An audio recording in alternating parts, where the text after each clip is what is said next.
I started with faceless content, but that actually turned out to be incredibly complex, time consuming, really expensive, and just wasn't, really expensive. I just had no idea how expensive it was to do like content at a, not crap level, which was what I was doing before, and and make like more than like one video, it's not simple. Mm-hmm. And so I started it like that, and then it kind of became clear at the end of last year around December that, okay, going face out would make that whole process easier and probably more effective. And that's the first time I really considered it. So probably December was the first time it Wow. came into my head, that like, maybe you should do this. Maybe there's a material benefit here. And then in January, went to this business workshop and had actually a really upsetting experience.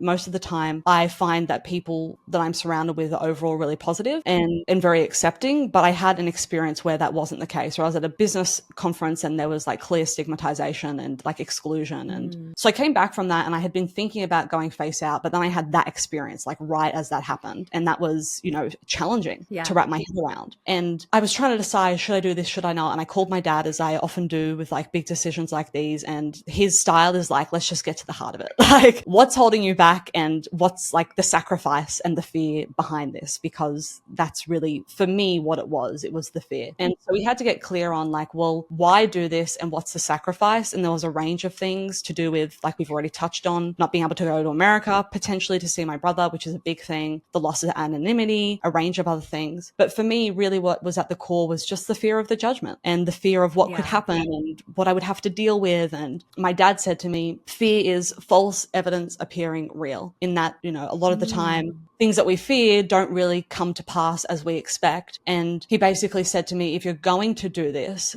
don't do it for business reasons. Don't do it for your mission. Don't do it like to make a point. Do it just for yourself. And he was like, Yeah. do you believe in what you're doing? And I'm like, yeah, of course I do. And do you think that the sex industry is like, there's nothing wrong with it? I was like, of course not. And he was like, well, if you're going to do this, do it like purely to prove to yourself that you can do it, not, and for yourself, not for any other reason. And so that was what drove the decision really at the core, along with the other range of things about timing and benefit and where I live. And so the next day I recorded my first piece of face content and it went up just a few weeks ago, less than 6 weeks ago.